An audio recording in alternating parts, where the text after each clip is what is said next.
Hello दोस्तों, मैं नितिश तिवारी आपके लिए लेके आया हूँ एक नई वीडियो। तो आज की वीडियो में आपको बताने वाला हूँ कि म्यूचुअल फंड क्या है, स्टॉक मार्केट क्या है और स्टॉक मार्केट में कैसे कैसे हम काम कर सकते हैं। तो दोस्तों, अगर आपने अभी तक मेरे यूट्यूब चैनल को सब्सक्राइब नहीं किया है तो मेरे यूट्यूब चैनल को सब्सक्राइब कर लीजिए, साथ के साथ बेल आइकन दबा दीजिए ताकि अगर कोई आपको नोटिफिकेशन आए तो आपको मिलती रहे।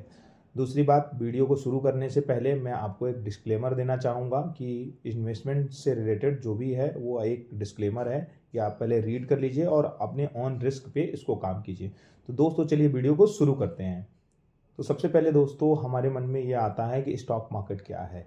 तो स्टॉक मार्केट की मैं बात बता देता हूँ कि जो भी कंपनी लिस्टेड होती हैं, मतलब पब्लिक लिमिटेड होती हैं, ठीक है, एलटीडी उनके आगे लगा लगा होता है, जिसको हम पब्लिक लिमिटेड कहते हैं। कंपनी भी देखिए दो तरीके की होती है, एक प्राइवेट लिमिटेड होती है और एक लिमिटेड कंपनी होती है।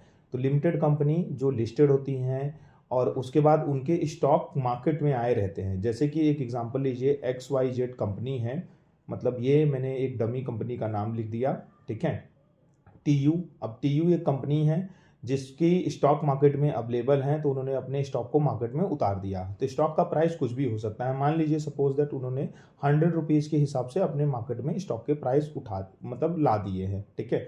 अब कोई भी जो भी मतलब इसको चाहता है, कोई पब्लिक चाहता है, मतलब कोई आम इंसान, चाहे आप चाहते हो चाहे मैं चाहता हूं, तो इस स्टॉक को हम परचेज कर सकते हैं, ठीक है। लेकिन सबसे बड़ी समस्या यह है कि इस स्टॉक को परचेज हम कैसे करें, ठीक है। तो उसके लिए हमारे पास होना चाहिए डीमैट अकाउंट। डीमैट अकाउंट होना चाहिए, मैं लिख देता हूँ डीमैट अकाउंट होना चाहिए, ठीक है।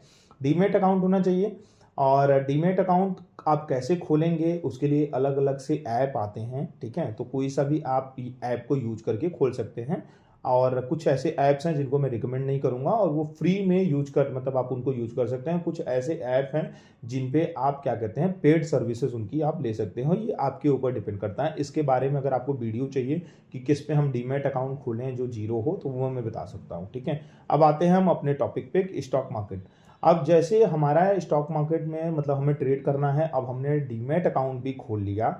डीमैट अकाउंट खोलने के बाद हमें अब किसी भी स्टॉक का मतलब मान लीजिए कोई भी XYZ कंपनी है, उसका मुझे स्टॉक खोलना है, तो पहले तो मेरे पास डीमैट अकाउंट होना चाहिए। दूसरी चीज मेरे पास क्या होनी चाहिए, हमारे पास होना चाहिए एनालाइज कि हम किसका स्टॉक खरीदें किसका स्टॉक नहीं खरीदें। हमें उसके पास्ट के बारे में पता होना चाहिए, हमें उसके फ्यूचर के बारे में पता होना चाहिए।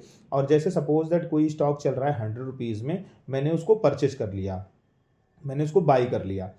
और जैसे ही मैं उसको परचेज कर लूंगा, बाई कर लूंगा, ठीक है, तो क्या होगा, बाई करने के बाद हम जैसे वो स्टॉक अगर बढ़ेगा, सपोज अब मान लो इस स्टॉक में 1% की बढ़ोतरी हो गई या 5 रुपए की, मैं एक एग्जांपल दे रहा हूँ, 5 रुपए की बढ़ोतरी हो गई, ये स्टॉक हो गया 105 रुपए में, तो मेरा जो है 5 रुपए का प्रॉफिट हो जाएगा।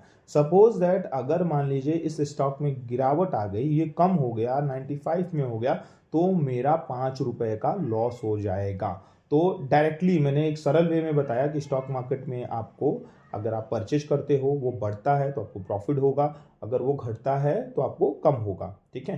फिर उसके बाद इस पे टैक्स भी लगते हैं। लॉन्ग टर्म कैपिटल गेन अलग लगता है, शॉर्ट टर्म कैपिटल गेन अलग लगता है। तो शॉर्ट टर्म कैपिटल गेन क्या होता है, लॉन्ग टर्म कैपिटल गेन क्या होता है, उससे रिलेटेड अगर आपको वीडियो चाहिए तो मुझे बताइएगा, मैं आपको बता दूंगा। समझा कि इसमें टैक्स भी लगेगा, तो आपने अपने हिसाब से कर सकते हो। ये तो रहा सरल भाषा में समझना कि हमने कोई शेयर खरीदा 100 रुपए में, अगर वो शेयर की प्राइस 2 रुपए बढ़ती है तो 2 रुपए का हमारा प्रॉफिट हो गया, 2 रुपए घटती है तो हमारा 2 रुपए का लॉस हो गया, ठीक है।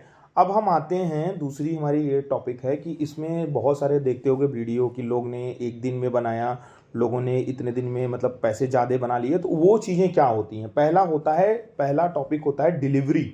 जो हम ये काम कर रहे हैं इसको हम बोलते हैं डिलीवरी। मतलब आज हमने स्टॉक ले लिया, 100 रुपए का स्टॉक लिया है, ठीक है। एक स्टॉक की प्राइस 100 रुपए थी, हमने ये 100 रुपए ले लिया। अब ये चाहे 1.5 महीने, चाहे 2 महीने या 6 महीने, जब तक हम इसमें स्टॉक को रखना चाहते हैं, होल्ड करना चाहते हैं, हम इसको होल्ड करके रख सकते हैं, ठीक है। अगर मान लीजिए इन फ्यूचर इसकी प्राइस आज 110 रुपए, मतलब 100 रुपए में खरीदी थी, 110 रुपए होगी, तो 10 रुपए का हमारा प्रॉफिट हो गया, ठीक है। और वो अपने एनालिस्ट के हिसाब से कि कंपनी के ग्रोथ के हिसाब से आप उसको होल्ड कर सकते हैं। इसको हम बोलते हैं डिलीवरी, ठीक है। दूसरी एक हमारी होती है इंट्राडे। इंट्राडे का मतलब आज के दिन ही आपको मार्केट में घुसना है और 100 रुपये का कोई स्टॉक चल रहा था और आप प्रिडिक्ट कर रहे हो, आप ये बोल रहे हो कि ये 100 रुपये का स्टॉक मैं परचेज कर रहा हूँ और ये बढ़ेगा आगे। मतलब दैट मीन्स कि मैं परचेज कर रहा हूँ और मैं प्रिडिक्ट कर रहा हूँ कि ये 100 रुपये का स्टॉक आज की ही डेट में 110 रुपये का हो जाएगा, ठीक है। इसको हम इंट्राडे ट्रेड बोलते हैं। तो आपको जो उसी सेम डे में प्रॉफिट होगा वो सेम डे में मिल जाएगा। लेकिन अगर आपने ये प्रिडिक्ट किया कि 100 रुपये का ये स्टॉक है और ये स्टॉक 110 रुपये में होगा और वो मतलब 110 में सेम डे में नहीं हुआ, जबकि वो नीचे आ गया, तो आपको सेम डे में लॉस भी हो जाएगा। इसको इंट्राडे में बाई के नाम से जानते हैं, ठीक है।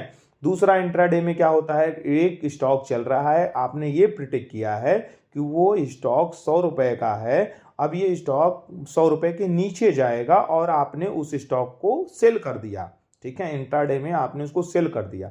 अब क्या हुआ कि अगर वो स्टॉक नीचे जाएगा तो आपको प्रॉफिट होगा, अगर वो स्टॉक ऊपर जाएगा तो आपको लॉस होगा, क्योंकि आपने प्रिडिक्ट किया है कि ये स्टॉक नीचे जाएगा। आपने पहले से ही एक मानक तय किया है अपने आधार पे कि ये स्टॉक नीचे जाने वाला है। लेकिन अगर वो स्टॉक नीचे गया, मतलब 100 रुपये में आपने ये कहा कि 100 रुपये का ये स्टॉक था, अब ये स्टॉक नीचे जाएगा, मतलब 95 96 पे जाएगा या चाहे जितना नीचे जाएगा, आपने ये कह दिया कि अब ये स्टॉक नीचे ही जाएगा, ठीक है। आपने सेल कर दिया 100 रुपये पे।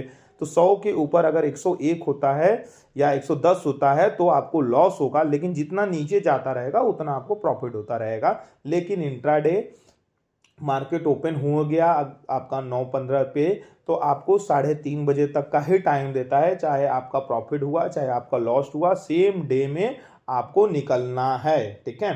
तो बाई और सेल आपने समझ लिया होगा, इतनी आसानी से आप नहीं समझ सकते हैं। सिर्फ इंट्राडे के टॉपिक पे अगर आप मुझसे बात करेंगे तो मैं एक और वीडियो बना दूंगा, ठीक है।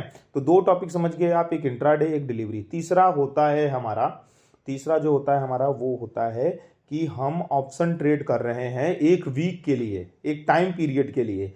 वो हमने एक टाइम पीरियड उसमें भी प्रिडिक्ट करना होता है, लेकिन वो सेम डे में नहीं होता है। आपको एक वीक का समय मिल गया कि आपने एक वीक में प्रिडिक्ट किया कि ये मार्केट ऊपर जाएगा या मार्केट नीचे जाएगा। उससे रिलेटेड आपने एक अपना मानक तय कर दिया कि हाँ, इससे नीचे अब मार्केट नहीं जाएगा या इससे ऊपर मार्केट जाने वाला है। 100 रुपये का मार्केट चल रहा है पर वो 110 रुपये में जाएगा, आपने 100 रुपये में खरीद लिया। अब फ्यूचर में कहाँ जाने वाला है कहाँ नहीं जाने वाला है वो फ्यूचर ऑप्शन नाम से ही पता है, ठीक है। तो इन सब पे अगर आपको सेपरेट वीडियो चाहिए तो मैं सेपरेट वीडियो बना दूंगा, ठीक है। तो ये रही आज की टॉपिक में स्टॉक मार्केट क्या है, ठीक है। तो नेक्स्ट वीडियो में आपको बताने वाला हूं कि म्यूचुअल फंड क्या होता है और म्यूचुअल फंड में हमें कैसे कैसे इन्वेस्ट करते हैं, और उससे रिलेटेड अगर आपको कोई प्रॉब्लम होगी तो वो आप मुझे बता सकते हैं, ठीक है। तो अभी तक अगर आपने मेरे चैनल को सब्सक्राइब नहीं किया है तो सब्सक्राइब कर लीजिए, और मैं ताकि नई वीडियो आपके सामने लाता रहूं।